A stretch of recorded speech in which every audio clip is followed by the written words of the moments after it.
Okay, so now we are on session number 3 of Elevate Your Decor Business.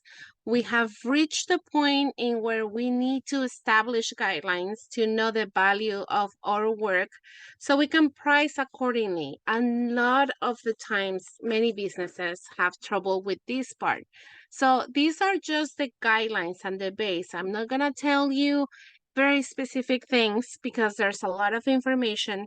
I'm gonna try to cover a lot of the material about pricing and money mindset and all that. So this is what we're going to do today. Today is the establishing, like I said already, establishing the guidelines for understanding the value of our work, to price accordingly, and to make sure that your business is actually making a profit. With that said, like most of you, I think, are watching the recording, so I'm not gonna go over the reminders. But if you're taking screenshots, just make sure that you don't share it with other people. And then now you are gonna tell me this is crazy. This video is on YouTube for the public. Yes, I know that the video is public. However, there is still a copyright that I need to protect on here, so that is why I said no screenshots allowed to share with other people. If you need to take them in order to have some information for you, then that's fine. And if for some reason you share something that you learned on here, I will appreciate that you give me credit because that's how things work. So you know me already. I've been doing the core for 17 years, so this is just a reminder. I am not a lawyer, not accountant, not a psychologist, not a fairy godmother. I'm a business coach, and all the information that I provide is based on my own experience. However, I do a lot of research to make sure that you get the information. This is not just based on my opinion, that you actually get accurate information. So, one of the things that we have talked about is me, my experience, and who I am and who I am not.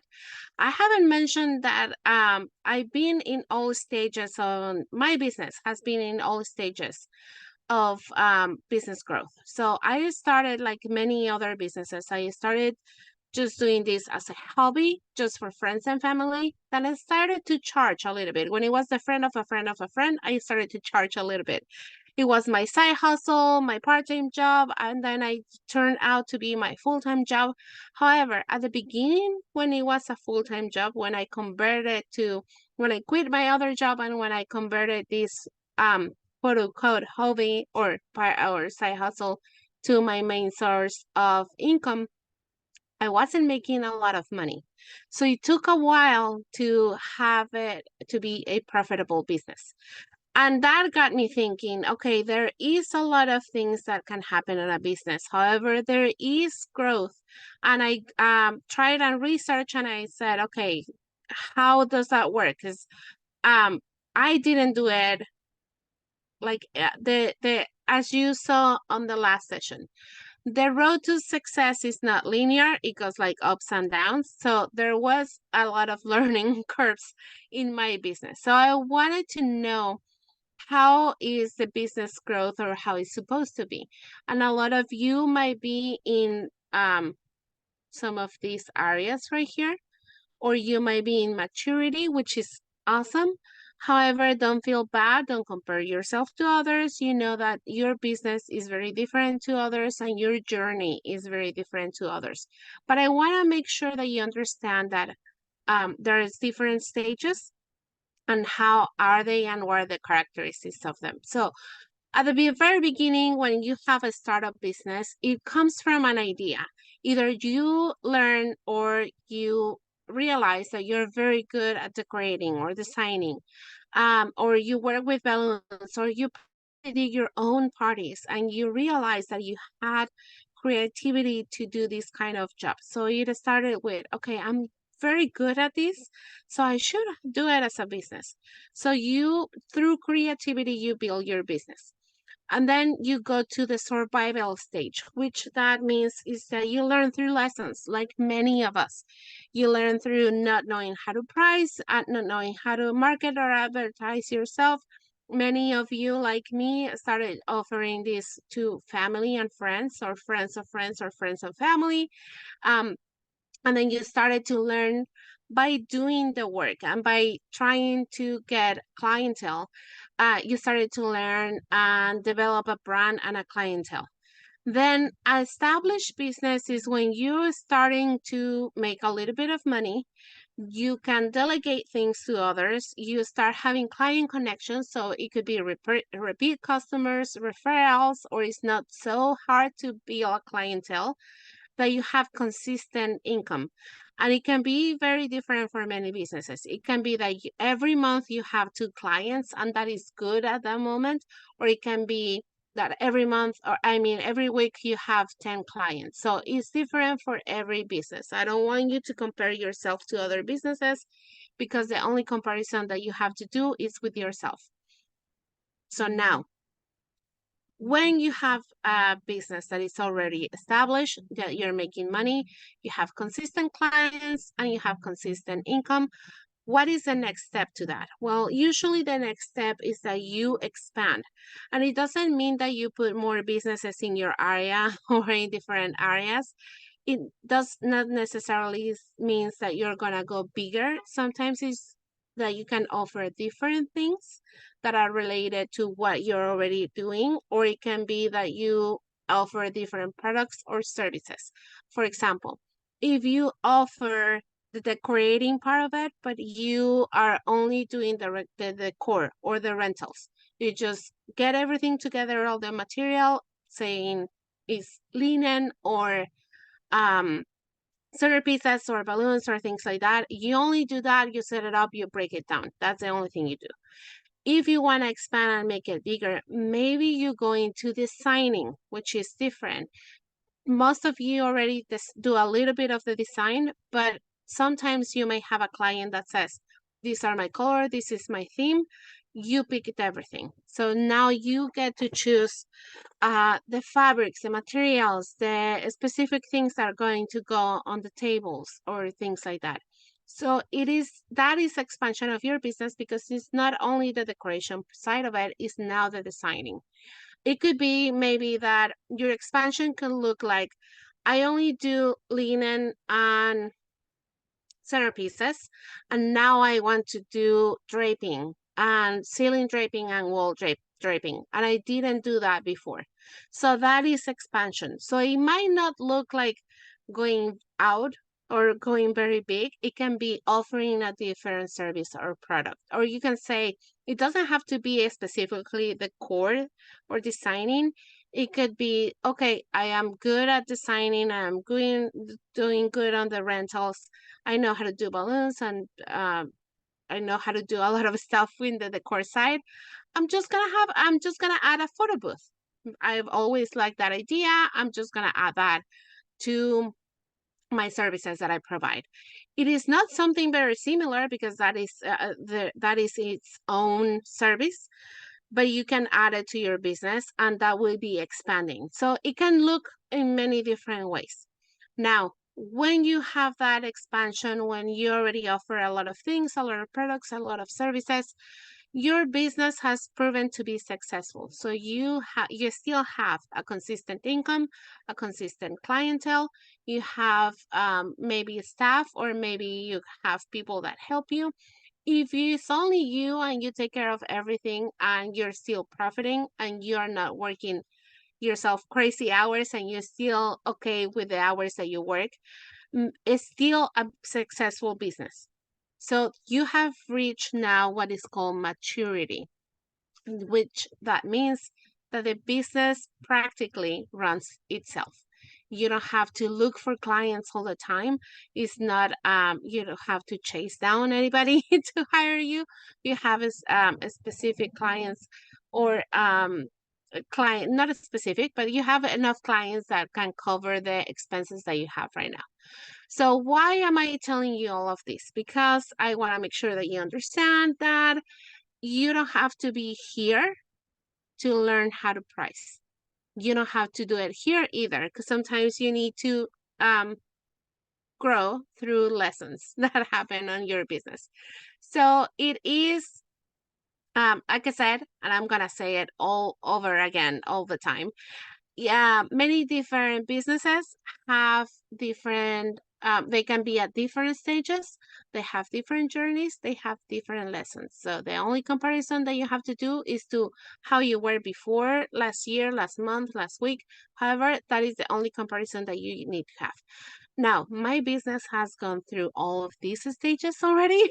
So that's why I decided to be a coach, because I want to share my knowledge and my lessons that I learned with you.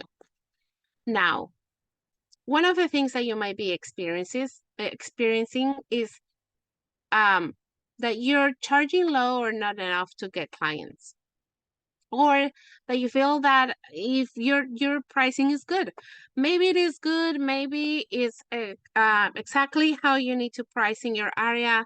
You're okay with everything that you have, that you're providing, all the products and services that you're providing.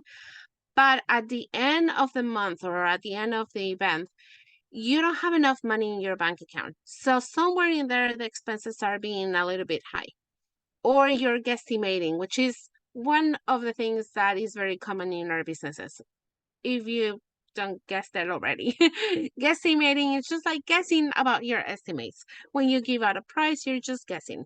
And it's not only when you give out a price, it's guessing how much to charge, guessing how much your expenses are, guessing how many hours you actually work per week, guessing where your clients are going to come from. So it can be a lot of those things. What you really want is to create a financial system that is easy to understand and is easy to manage. Not all of us are mathematicians, correct? Not all of us have a great knowledge about finances or even math that we need uh, uh, to make sure that it's easy to understand for us and easy to manage, because I have a complicated system in my business, and for some reason I don't have enough time, experience, or knowledge to make sure to understand that business. I mean, that system is going to affect my business directly. So it has to be easy to understand and easy to manage. Therefore, if that happens, if it is easy to understand and manage, it's going to make me feel that I'm in control of the money, and all of the money, the one that is coming in my business and the one that is going out. So if this is something that you want to work on your business, if this is something that you need help with, today I'm going to give you the guidelines of how to start doing this. Now, why the guidelines? Because this is a topic that we can go on for days. There are books, there are classes at college that they talk about this semester. Financial advisors, they have to go to college for years to learn about certain specific things. So, like just alone in Event Decor Academy, we have a whole module talking about your financials and the financials of your business. So there's a lot of classes that you can take. So today we're just going to touch up on all that. First, you have to ask yourself, how is my relationship with money? And you can ask, what does that have to do with the business and the growth of the business? Well, everything. And I'm going to show you why.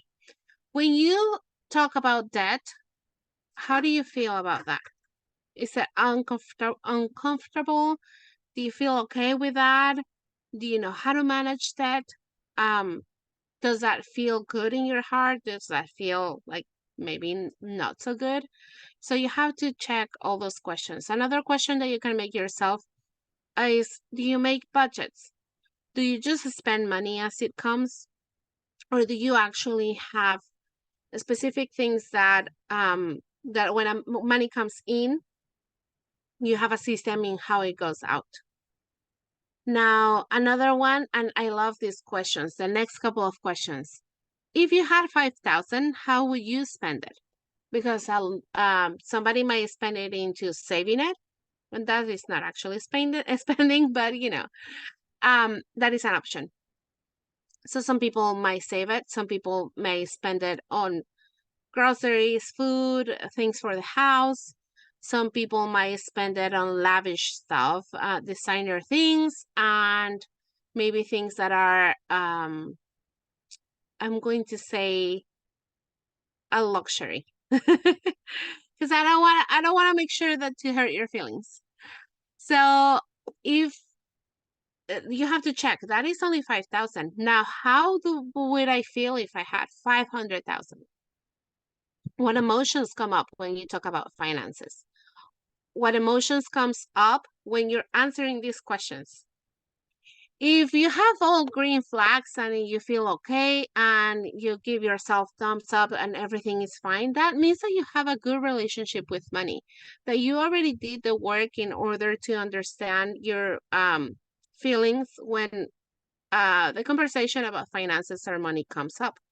In the other hand, if you look like this guy and you're worried, anxious, stressed, indifferent, or you just don't want to talk about it, you want to avoid it, then that means that is kind of a red flag, and there's work that needs to be done. Now you're going to say, after the work that needs to be done, you are going to have a good relationship with money, but there is a process. It's not going to come overnight. So now you're going to tell me, well, there needs to be work done, why do I need to do that? Well, because when you have a business, how you manage $100 is going to translate of how you manage 1,000, how you manage 10,000, how you manage 1,000,000.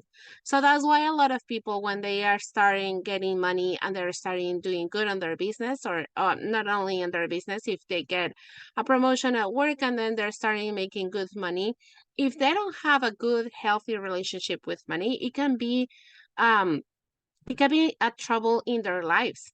So we want to make sure that you understand how to manage $1,000. So when you reach that success business that you want and you make again 10,000, 100,000 or 1,000,000, that you have that good relationship with money and you just don't spend it not wisely, let's say. So how you're gonna do that work? How you're gonna improve your relationship with money? Well, I have 3 basic tips. There's a lot of things that you need to do, but to specifically start building that relationship, and that is a good relationship, you have to start tracking your income and expenses, not only on your personal bank account or your personal finances. Uh, it has to be not only on your business, sorry, not only on your business bank account and your business finances, you have to do it on your personal side as well. One of the things that new businesses do is they don't separate their business from their personal finances. And that is a very bad thing to do. I didn't want to say it that way, but it is. It is a very bad thing to do, because then yes, you're the owner of your business and ultimately the money is going to come to you, but there are different things that you need to manage. So start tracking your income and expenses. Do it if you have a business, do it separately for the business than for the personal. If you have different businesses that are not together, meaning like they're not in the same industry or the same realm of things, the category of things, then you have to separate those businesses as well. So start tracking your income and expenses. There's a lot of things that you can do. It can be as easy as just knowing what you spend. How many of you have subscriptions, like automatic subscriptions that come out of your bank account and you are meaning to cancel? Are you every time you think about it, you just forget? So it can be as simple as that. It's just tracking where the money is going out and then how the money comes in. And that's a very good start. Then the second one will be, and acknowledge your fails and wins. A lot of the things we put in our minds that we're not good with money because we just made a mistake. Well, if you made a mistake with money, whatever it is, it doesn't, I'm not gonna go into details, but whatever it is, whatever mistake you did with the money, acknowledge that is something that you prefer not that it wouldn't happen. So if you think, okay, I mismanaged my money somehow in this category, I mismanage my money and I'm just very dumb. I'm so dumb for doing that.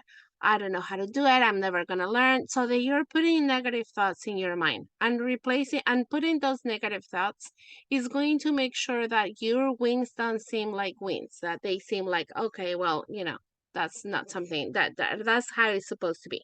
And yes, at some point, yes, that's how it's supposed to be, but also it's not going to motivate you to keep going. So you have to replace those negative thoughts with positive things. Yeah, you have to acknowledge that maybe in the past there were some errors done financially, but that those errors come with a lesson, and the lesson is going to ultimately take you to the wins. Now, acknowledge the wins. One of the things that you can do is, okay, maybe I'm very good at saving. And if I know that is my strength, if I'm very good at saving, if I know that is my strength, I'm not going to work on that just yet because I know that I already have that part down. So what am I going to work on? On the spending part, maybe, or on the debt, or on the credit card management, or in the income management things.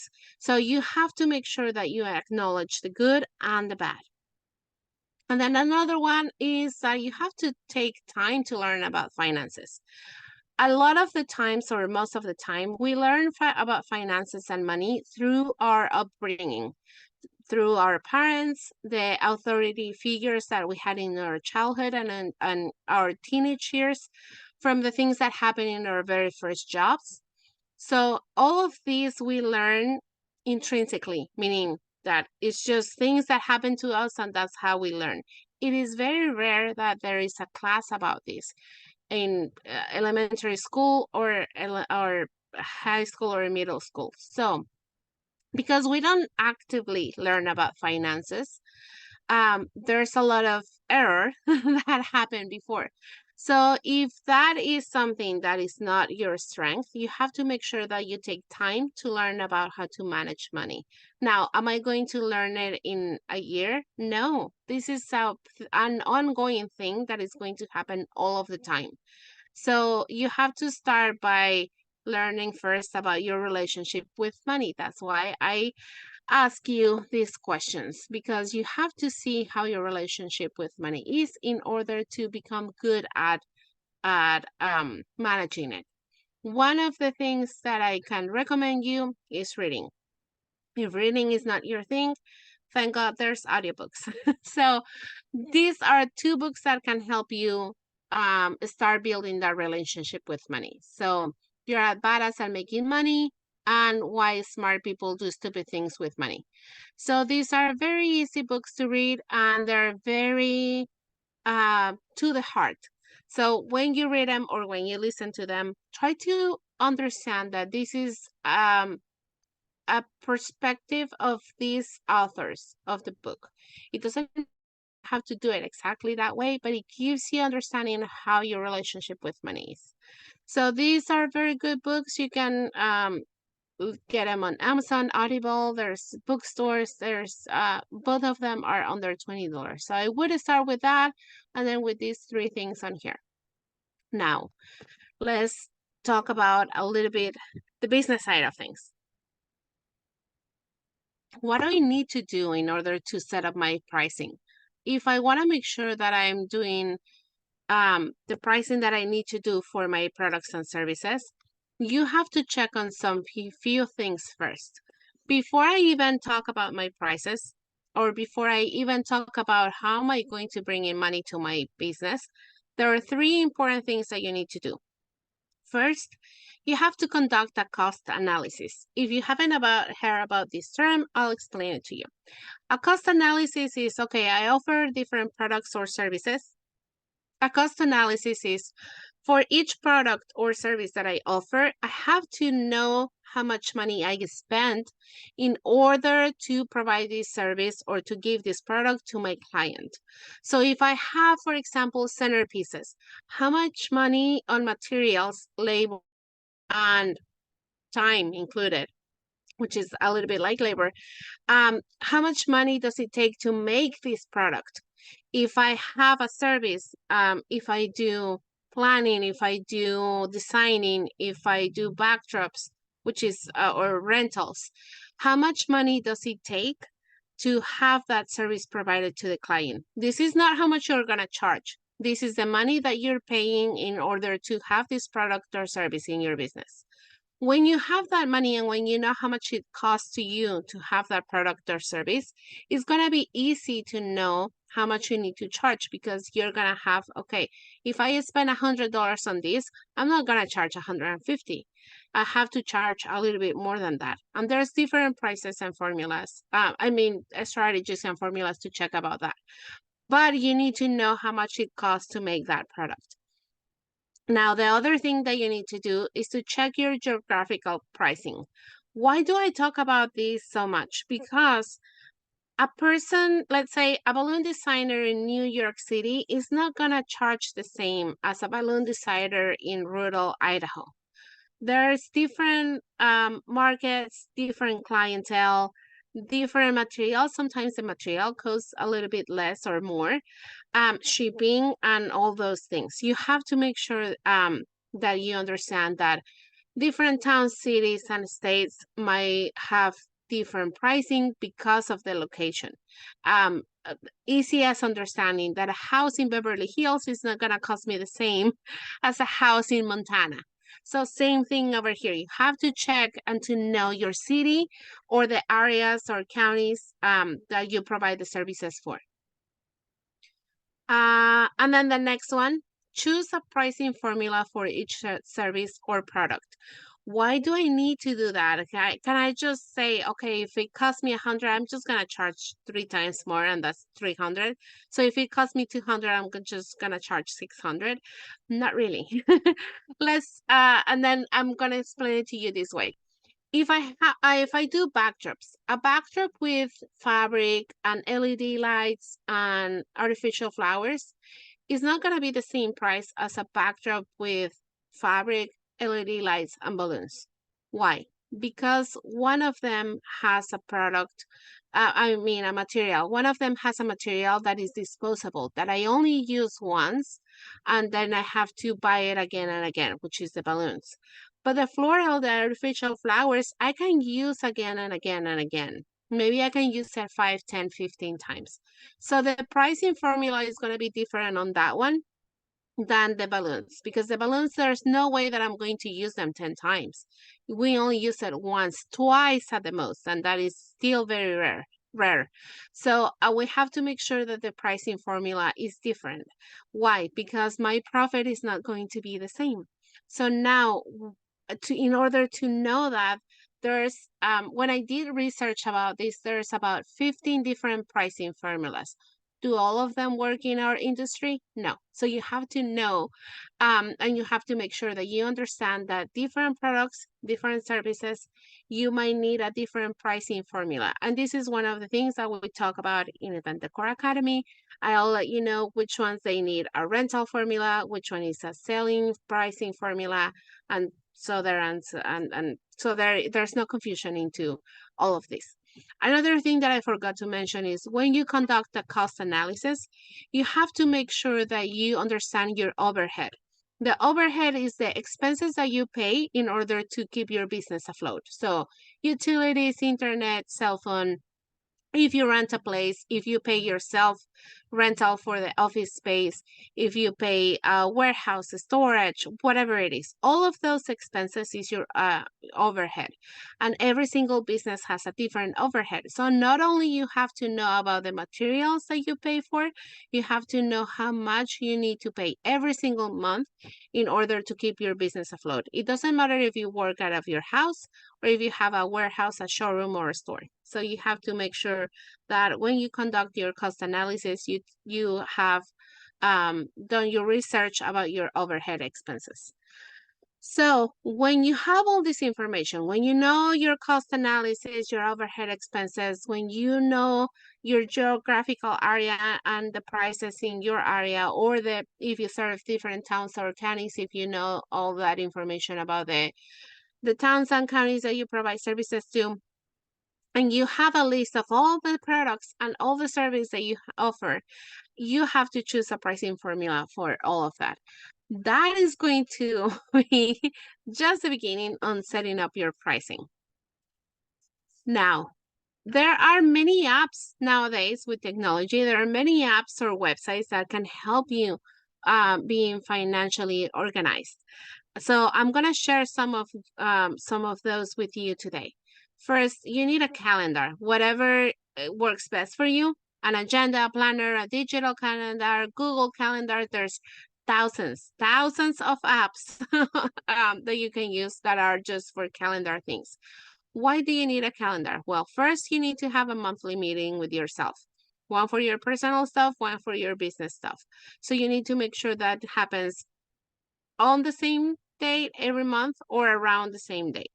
Another thing is because when there's bills to pay, you need to know when they need to be paid by.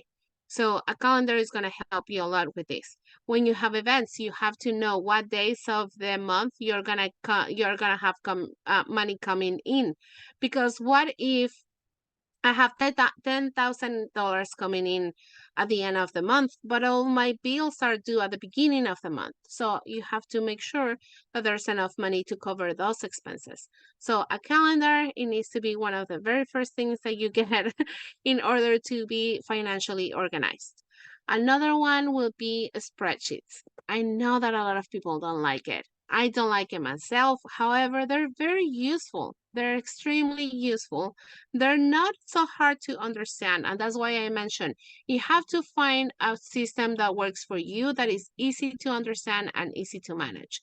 So some of the apps or websites that you can use are Airtable, Excel, and Google Sheets. Now you might say, well, but these are very complicated. They don't have to be. It has, as long as you have knowledge of the formulas that you're using, or even if you're not using formulas, but there's a category for all the things that you need to track, it is easy to keep track of these spreadsheets. You don't need a ton of them either, as long as you have one for your expenses and one for your income and maybe a profit and loss, then that should be enough in order to start getting organizing your finances. So when you have all that and when you have a calendar, you sync all of that together, and it's going to be easier down the road. You're going to understand it from day one? No, it is a learning curve. So you have to make sure that it's something that works for you. If Excel or Google Sheets are very complicated, maybe Airtable is better. If none of these work for you, maybe you can do your due diligence and look on the App Store and see if there's other ones that are similar, but they're not complicated to you to understand and to learn about. So check all of the options, and then choose one that it works for you. Sorry about that. And then now let's talk about CRM. A lot of you might have not a CRM, or if you do, there's many different options. These are only the options that I've tried. Some of them, because I tried many more, but these are the ones that I found that work best for our kind of industry. So 17 Hats, Cloud, Honeybook, and Wave are the ones that I would recommend. If there's not a CRM that you prefer yet, just keep looking. There's one that is going to be very useful. Now, why do I recommend a CRM? Not only because you're able to manage your clients in that system or website, but because most of them, more especially Wave and Honeybook, they have a monthly summary of your finances. So they have, or you can do it monthly or by week or per year. Like you can choose the specifications on there. So if you're not good at spreadsheets, this CRM does it for you, most of them. So these CRMs, they have a capacity in where you can put your expenses and the money that comes in. And then it tells you, okay, in February you didn't do so good, but in July you did amazing. Maybe this month there's not a lot of money coming in, but then you have this other money coming in the next couple of months. So when that does it for you, you don't have to work through the formulas and spreadsheets. If you have a CRM, it's more likely that you already have all these spreadsheets into the system. So again, not only your client's information and all that specifications are on there, your accounting and your books and your bank statements could be on here too. So it's just way easier to manage all of that stuff. Are there any other apps that I can help me with my organization in finances? Yes. But if this is something new to you, I will just start slow. Don't try to learn, especially about finances. Don't try to learn everything at once. It's going to become very overwhelming. So try to do one thing at a time. If I'm not good at spreadsheets, I'm just going to try to learn about spreadsheets right now, and then I can move on to CRM. If I don't like these 17 hats, I can check Cloud, and then I can check Honeybook. Don't check all of them at once, because then again, you're going to get overwhelmed, and more likely you're either going to procrastinate or just abandon the project. And that's the last thing that we want to have on our business. So now, why is it important to invest on myself? Well, the best investment you can do is investing time and money in your personal and professional growth. Why do I need to do that? Because you want to be successful, correct? You did the business not to have it as a hobby, not to have it as your um, cushion for money. You had it because you found that you have the capacity and the talent to do event designing or event decor or balloon or to be a balloon artist. So you found that you have this passion for the industry, for the event industry, and that you can make money off of it. In order for you to keep growing and to achieve success, whatever success means to you, you need to make sure that you invest time and money in your growth. Why time? Because time is one of the things that never comes back. Whatever time you spend on social media or in education or in your business or with your family, that time is never going to come back. Why money? Because we're in the world where money is a big thing in our lives. So now you have to take time to work on your businesses, not only in your business. You have to make sure that, okay, if I have a steady clientele, I have to assess if I can go bigger, if I can grow in my area, if I can take on more clients. So then if I need to do that, then I know about my finances and then I can bring in more money. If you just keep going and going and working in your business, meaning you just have event after event after event after event, but you never sit down to look at your finances, more likely you are going to end up burnt out or defeated, because it seems like you're working a lot but you're not making any money, even though you're still bringing in a lot of money. Or it can be just, it might seem like, okay, I am doing this all for nothing. So you have to make sure that you understand the difference in between just working on your business and then working in your business. You don't want to feel like a hamster on a wheel, correct? Now, self-education. A lot of people say, well, if I need to invest in myself, it's going to cost me thousands of dollars. Not necessarily. You can self-educate yourself. You don't need to have all this money in order to know information. There's a lot of free education and information that you can get. The beauty of technology nowadays is that you can Google something and you will have information at the tip of your hands. There's a lot of free classes. We have the mastermind that we do monthly. So in the monthly mastermind, sometimes we talk about finances. Sometimes there's education that needs to be that we present to the people that come to the meetings. So it doesn't have to be like that. Books. I just gave you 2 books. If you don't even have to buy them. You can go to the library and get them for free. So there's a lot of education that you can get on your own and then you can apply to your business in order to understand your finances.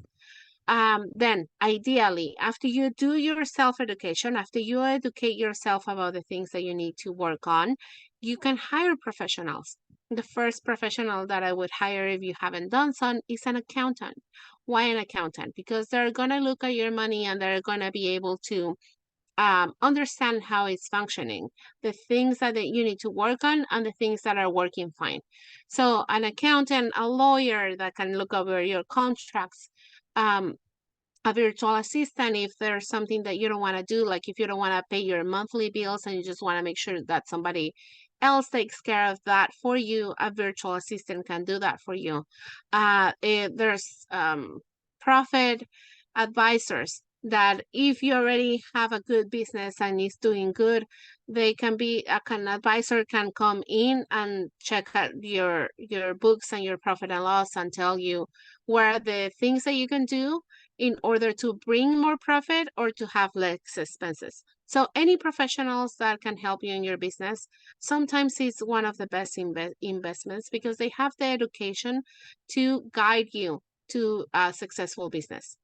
And then the last one with courses, classes, and coaching. Courses and classes are amazing because in a short amount of time, you can learn a lot about your business. And then obviously coaching, I'm biased a little bit, yes, but obviously coaching because when you learn about a class or a course, you kind of have to self-educate, meaning whatever you learn on that class or on that course, you have to put it to work yourself. But when you have a coach, they're gonna guide you into what it needs to be done and how you can do it in a matter of a more guided journey. So coaching is amazing. All right, so with that said, I want to let you know about Event Decor Academy one more time. So Event Decor Academy is my 90-day signature program that comes with one-on-one support. That's the coaching side of things. That will help you achieve a specific business goals that you may have.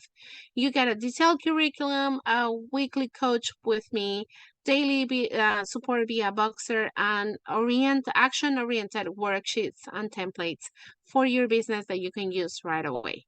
One of the things that I haven't talked to you about is how it works. So when you sign up to work with me, we start with a phone call that it lets me know your goals and how are you in the process in your business. After that, there's 5 steps that we take, 5 big steps that we take.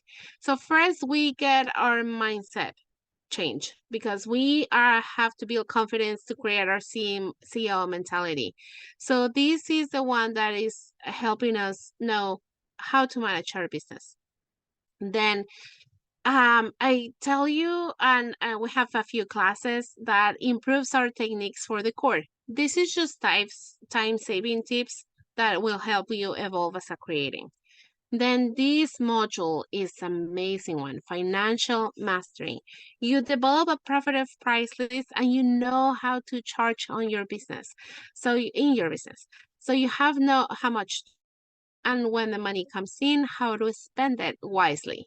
And then we have the client management system that helps you identify your ideal client, create a marketing strategy, and that will take you to have a steady, consistent clientele. And lastly, event success roadmap. You have all of this managed. You know how to bring in clients. You know how to price yourself. You have the CEO mentality and the techniques that are going to take you to great length. So now we have to make sure that we have the time to create a system that works for you, that will help you manage the clients, the many, many clients that you're going to have. So if you're ready to invest in yourself and in your business, contact me and I'll get you set up with this. If you're not ready for that, but you need more information about how to handle your event decor business, you can follow me on Instagram, and we have a Facebook group, Dream Mastermind, that you can be part of. Another thing that you can do is to book a strategy session. That is a 45-minute coaching call that is based on your needs. So there is a questionnaire that I send you. It gives you an idea of what we need to work on. And then we'll have our meeting over Zoom. Another thing that I mentioned before, but I'll let you know more about it this time, is the monthly mastermind. So every second Tuesday of the month from February to November, we get into Zoom, and then we have this amazing meeting session free of charge to you that where we cover different topics every meeting, and then you have a group of professionals in the event industry that can give you information. So if you want to know more about it, There's more information on my pages. I'm going to have the link to my Instagram here. So you can join us and hopefully get to know a lot of the people that are already part of this amazing community. And we can get to be one-on-one as well. Because we have something that is called the hot seat. So you can ask any questions and everybody will chime in with an answer that will help your business.